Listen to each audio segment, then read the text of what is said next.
Iran Iran তো আপনারা চিনেন। ইরান একটি সুন্দর দেশ।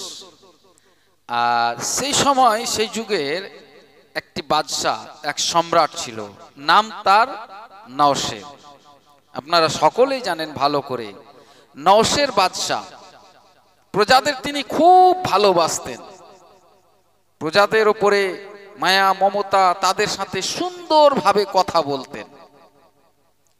ইয়ানি ওই ইরাকের সমস্ত প্রজারা তার ন্যায়ভাবে শাসন করা দেখে সব খুশি খুশি থাকতেন। চারিদিকে তার সুনাম, যেদিকে যাবে নওশেরের সুনাম, নওশের বাদশাহ। সকলেই সম্রাট নওশেরের প্রশংসায় পঞ্চমুখ হয়ে থাকত। ওই নওশেরের একটি ঘটনা, ওই সম্রাট নওশের একদিন সদল বলে শিকারে গেলেন, জঙ্গলে শিকারে গেলেন, শিকার করতে। বড়ই দিলচস্প ঘটনা, একটু মনোযোগ দিয়ে শুনবেন। ওই শিকারে যাওয়ার পরে সারা দিন জঙ্গলে এদিক সেদিক ঘুরে বেড়ালেন। কি চমৎকার খুশি!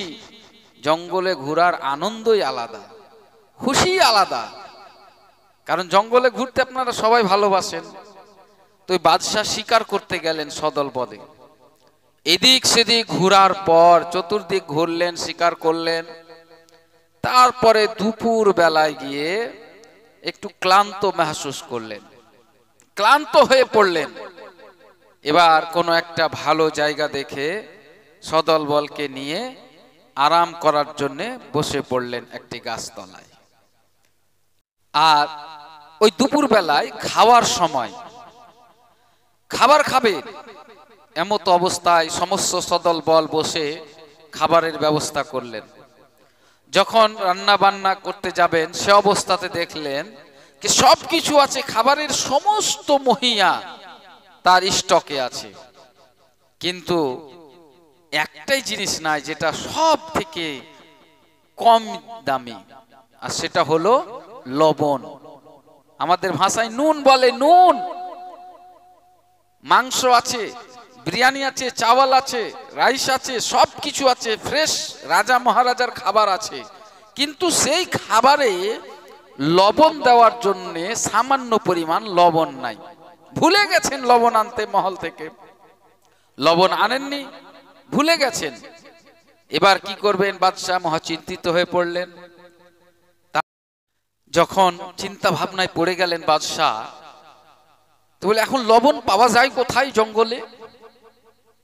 একজন সিপাহী বললেন, হুজুর জাহাপানা, এই জঙ্গলের পাশে কিছু দূরে একটা পাড়া আছে, একটা গ্রাম আছে, যেটা আমাদেরই সকলে আপনারই প্রজার মধ্যে পড়ে, আমাদেরই রাজ্যের মধ্যে পড়ে, আর আপনাকে সবাই ভালো করেই চিনে। তো হুজুর আমাকে ইজাজত দেন, আমি ঘোড়া নিয়ে চট করে গিয়ে সেই পাড়া থেকে খানিক লবণ নিয়ে আসি। বাদশাহ নওশের ওই সিপাহকে বললেন, বাবা তুমি পাশের জঙ্গলে যাবে, এই জঙ্গল পার করে পাশের পাড়াতে যাবে, মহল্লাতে যাবে, আমার নাম বাদশাহ নওশের নাম করে তুমি লবণ নিবে, কিন্তু বাবা দেখিও লবণটা তুমি ফ্রিতে নিও না, লবণ তুমি মূল্য নিয়ে আসবে, খরিদ করে নিয়ে আসবে লবণ, লবণ তুমি ফ্রিতে নিয়ে আসবে না। বারবার সিপাহী যখন চলতে লাগলো, বারবার সিপাহীকে দেখে বারবার বাদশাহ নওশের বলতে লাগলেন যে লবণ যেন কিনে আনা হয়, ফ্রিতে না নিয়ে আসো। সিপাহী চলে গেল, ঘোড়া দিয়ে দৌড় মারলো। পাশে জঙ্গলের পাশে একটা পাড়া ছিল, মহল্লা ছিল, গ্রাম ছিল, সেই গ্রামে গিয়ে লবণ খরিদ করে নিয়ে আসলেন। যখন চট করে লবণ খরিদ করে নিয়ে আসলেন, বাদশাহ নামদারকে দিলেন, বাদশাহ নামদার আমি লবণ নিয়ে উপস্থিত হয়ে গেছি। বাদশাহ জিজ্ঞাসা করলেন, বাবা লবণ কিনে এনেছো তো? বলে জি হুজুর আমি লবণ কিনে এনেছি। বলে দেখো লবণ সত্যি সত্যি বলো, লবণ কিনে এনেছো তো? এই বারবার বিচলিত হতে লাগলেন, বারবার বিচলিত হয়ে খালি একই কথা, কি বাবা লবণ কিনে এনেছিলে তো? তখন তা সেই বাদশার, নওশের বাদশার এই বিচলিত অবস্থা দেখে ওজির মহাশয় বললেন, হুজুর আমি একটা জিনিস বুঝতে পারছি না, যে এই সামান্য একটা জিনিসের জন্য আপনি এত কেন বিচলিত হচ্ছেন?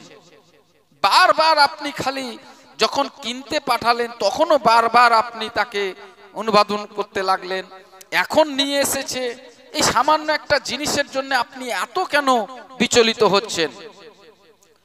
তখন বাদশাহ নওশের বললেন, ও বাবা ওজির শোনো, আমি এখন পাওয়ারে আছি, আমি বাদশাহ, আমি একজন বাদশাহ, আমি একজন সম্রাট। আমাকে চিন্তা ভাবনা করতে হবে যে আমার ছোট হোক বড় হোক যেন অন্যায় না হয়। আমি বাদশাহ, আমি বাদশাহ হয়ে যদি অন্যায় ভাবে একটি আপেল পেড়ে নিয়ে আসি, আপেল, তাহলে আমার সঙ্গীরা জানো ওই আপেলের গাছটা সমেত উপড়ে নিয়ে চলে আসবে, কারণ আমি সম্রাট। আমি যদি অন্যায় করি, আমি যদি অত্যাচার করি, তাহলে আমার প্রজারা, আমার সঙ্গীরা তার থেকে বেশি বড় অন্যায় করবে, তার থেকে বড় অত্যাচার করবে।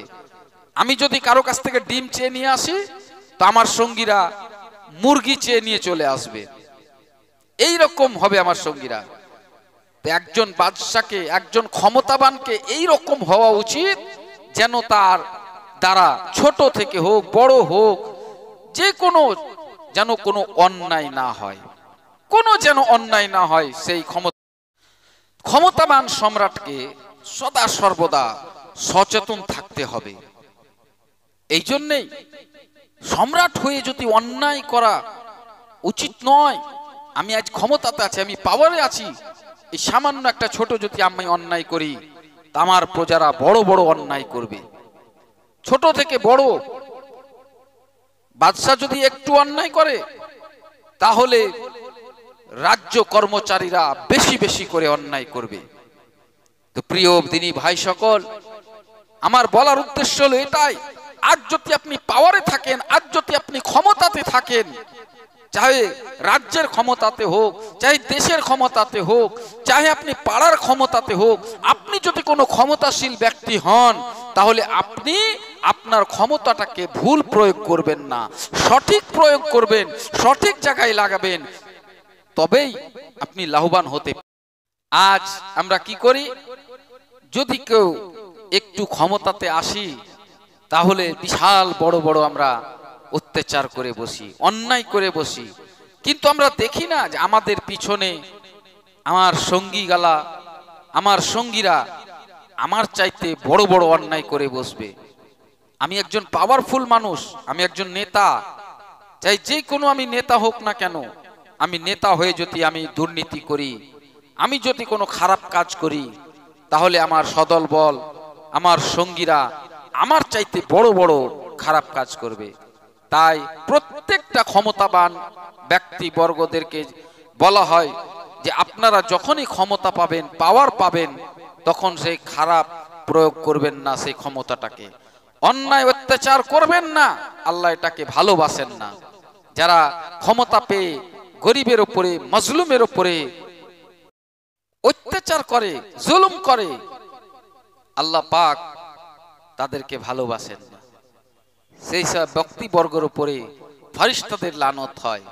মানুষের তো লানত হয়, ফেরেশতা বর্গরাও তার প্রতি লানত করে। আজ আল্লাহ তোমাকে পাওয়ার দিয়েছে, আল্লাহ তোমাকে শক্তি দিয়েছে, আর সেই শক্তি তুমি খারাপ কাজে প্রয়োগ করছো, কোনো ভালো কাজে তুমি প্রয়োগ করো না। প্রিয় দিনী ভাই সকল, একবার সুবহানাল্লাহ বলা যাবে না? প্রিয় দিনী ভাই সকল, আল্লাহর কাছে দোয়া করি, পরবর্তীকার যেন আমাদের আপনাদের মধ্যে যারা ক্ষমতাবান ব্যক্তি আছেন, তারা যেন গরিব মাজলুমদের উপরে কোনো জুলম অত্যাচার যেন না করে। আল্লাহর প্রিয় বান্দা হয়ে থাকুন, ইনশাআল্লাহ ইহ জগতেও কামিয়াবি হবে, আখিরাতেও কামিয়াবি হবে। তো ভাইরা আমার,